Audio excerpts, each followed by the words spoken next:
Hey VC, what's up? It's Mike Thompson, the Aural Retentive.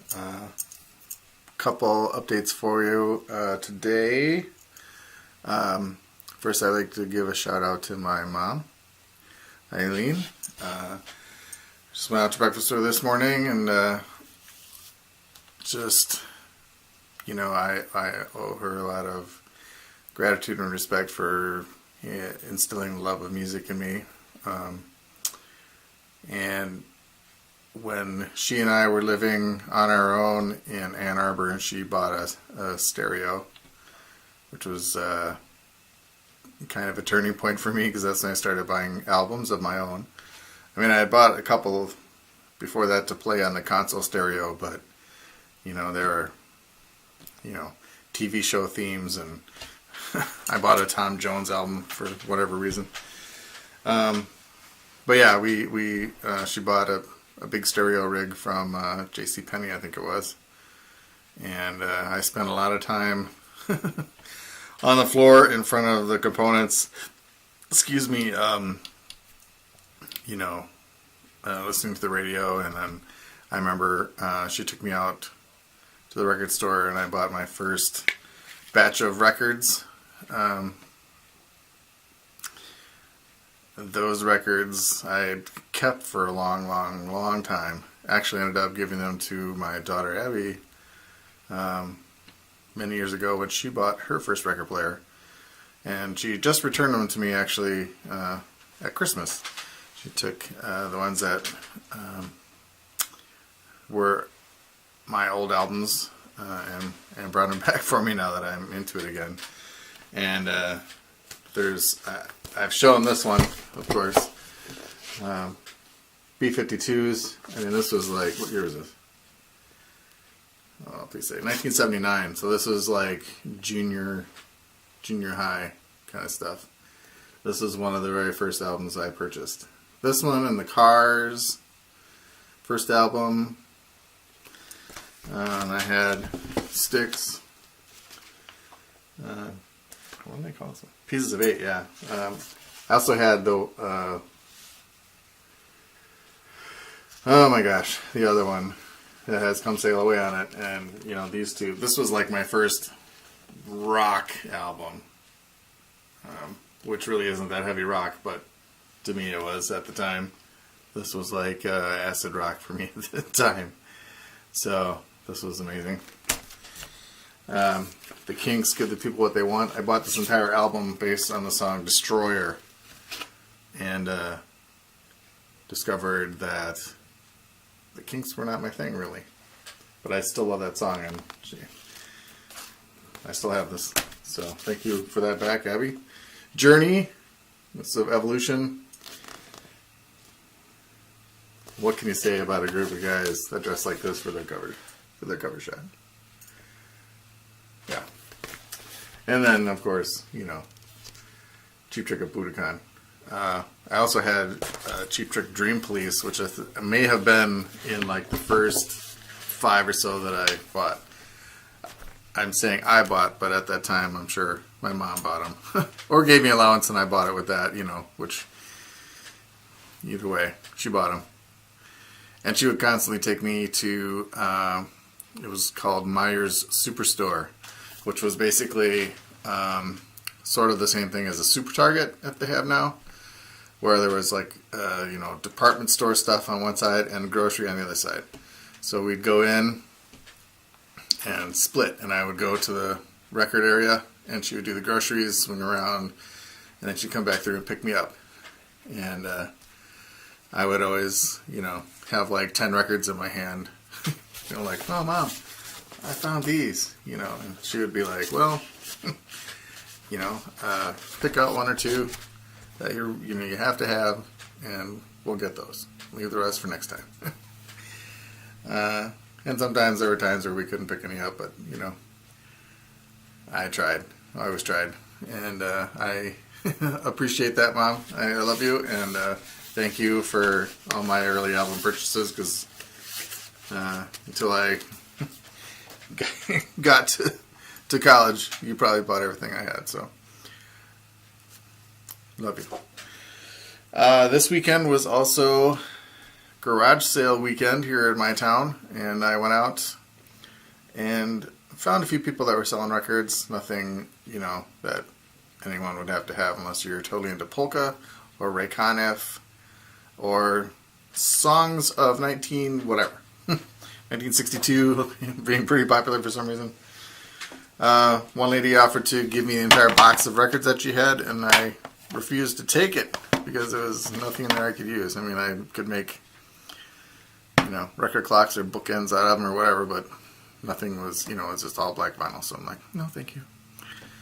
I did pick up some Maxell UR 60s. They were a quarter a piece, half off. So they said, 50 cents for all of it. So I'm like, cool. And the one record I picked up,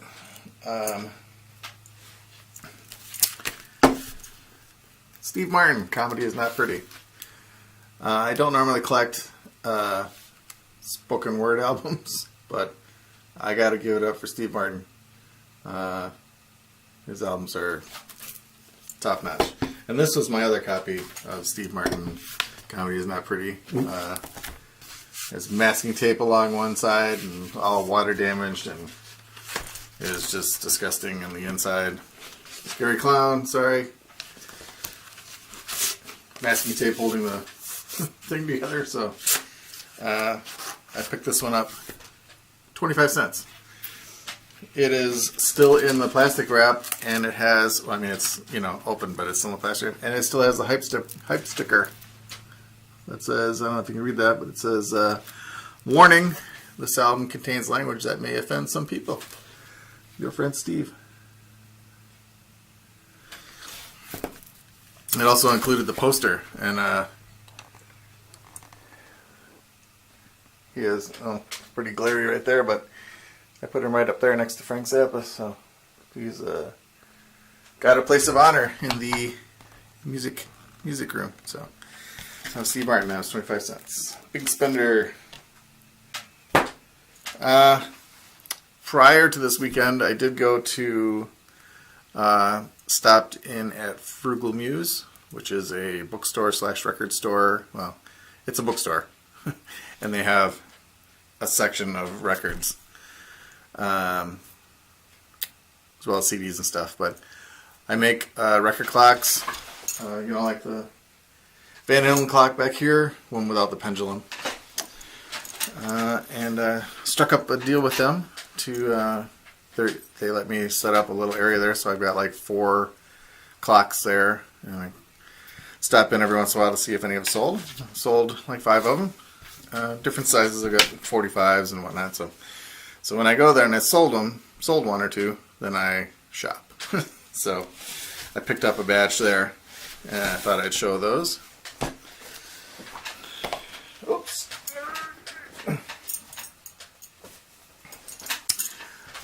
So I picked up, this is, this is Succotash on Blue Note. This is a reissue. This is Herbie Hancock and Willie Bobo, and this was actually a recovered album. Not recovered, what do you want to call it? They reissued it with a different cover. This is not the original cover, and not the original name of the album. It was called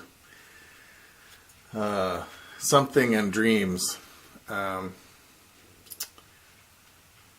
can't remember the name. I looked it up. But this is really good. It's sort of like they just kind of came in and just started playing. They didn't really have anything written. They just came in and started playing. And it's really good. This is it's got 5 tracks. Read that. I don't know if it'll focus. But anyway, I have listened to this. I listened to it actually on Spotify before I had a chance to put the vinyl on, and it's really good. So then I got this one. We're all in it. We're all together again for the first time. This is a group of folks: Dave Brubeck, Jerry Mulligan, Paul Desmond, Jack Six, and Alan Johnson. I'm familiar with Dave Brubeck, actually from I don't have any Dave Brubeck music, but I'm listening to every album in the 1001 albums to listen to before you die book, and I've listened to a couple Dave Brubeck albums through there and really enjoyed them, so I thought I would take a chance on this. Look at this guy. This is Jerry Mulligan. Does he not look like... I saw this picture of him, right? And I'm like, oh my god, it's Chris Christopherson. He looks like Chris Christopherson there, but he's not, of course. Yeah, so this is... I haven't had a chance to listen to this much, but what I've heard so far is really good. So those are kind of two sort of blind buys on jazz, which turned out to be good. Then I picked up 2 George Benson albums. Now, George Benson has had sort of ups and downs in his career. I kind of grew up with this stuff on the radio, like the song "This Masquerade." I mean, it's not, it's not party music, but it's nice. It's nice and pleasant. And I've been listening to some other stuff, and I have his live album, which of course has On Broadway. So I couldn't pass it up. These are like $3 a piece, so I tried them out. Emerson, Lake and Palmer Trilogy. I had this one back in the day and did like this one. Emerson, Lake and Palmer, some of them I like better than others. This one I really liked. Particularly side 2 that's got Trilogy, Livingston, and Abaddon's Bolero. Oh, this is good stuff. So then we come to the last 2 selections, and if you've watched my channel, you'll have seen these 2 before. I rebought these. The first one, UB40 Little Bag of Rhythm. So I just bought this one a month or 2 ago. Maybe more, I don't know. But, I talked about how when I owned it before, it was in a plastic sleeve with just... it looked like this. You could see the record right through it, and it was in plastic, and now it's in, it's been reissued with cardboard. But one of my favorite tracks on here, Me Spliff, on side 1, had, like a hairline scratching, so, it's bad. So this is $3, and this was like, it's like crispy. It's like staticky when you pull it out. There's stuff stuck to it. I don't know if this record has ever been played. So I was, torn between, okay, I already have this, and hey, it's a way better copy, so I bought it. And then, same story for this one. By the way, this one, I mean, I've been, shopping for records for the past, maybe 2 years now, and I've been to tons of record stores, looking for stuff like this, and never seen this one, and I found it twice, in a 2-month period. It's kind of funny. Same with this one, Hirko 100. This one was, I got it, and actually, over here, because I played it just recently and didn't put it away. So, it had like the cutout corner, and it was in pretty rough shape, actually. So this one, is not a cutout. And this one also, I wonder if the same person owned it. It's just an artista, but it's, man, super, super clean. So I picked those up.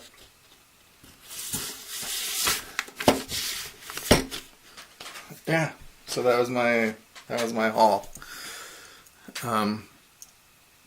I vowed to stay out of the record stores until I get the room finished. I don't have that much wall space yet to go for hanging stuff, but there's my Steve. I hung up the TIE Fighter, ow, that I got at the Buckethead show. And working my way over to the corner. Oh, my picture fell down. This is a photo I took of Sorry, I'm going to make you dizzy. Yeah, it's not going to stay up, but it's a photo I took of Reverend Horton Heat at the show I went to see, so I got a huge print of it, and it fell off. It's supposed to go right here. So I'm going to lay that down. I think it's just too curled that the putty wouldn't hold it. So yeah, just got to fill up the wall space back in here in this corner and above the closet door and there. And that's about it. I hung my cassettes to fill that little gap.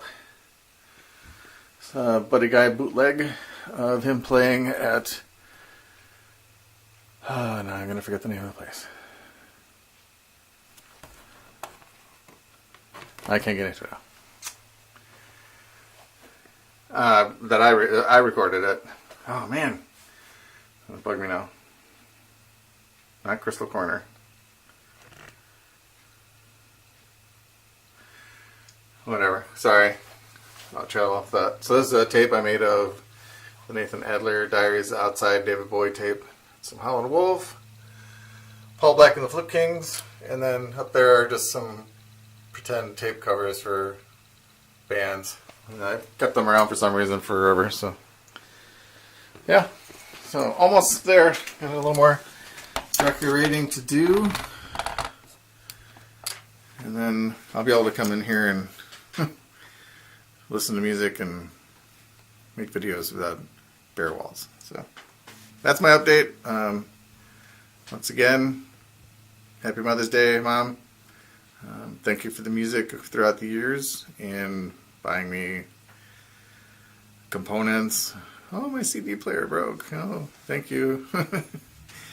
And then multiple cassette decks and receivers and all that stuff. So I appreciate it. I love you.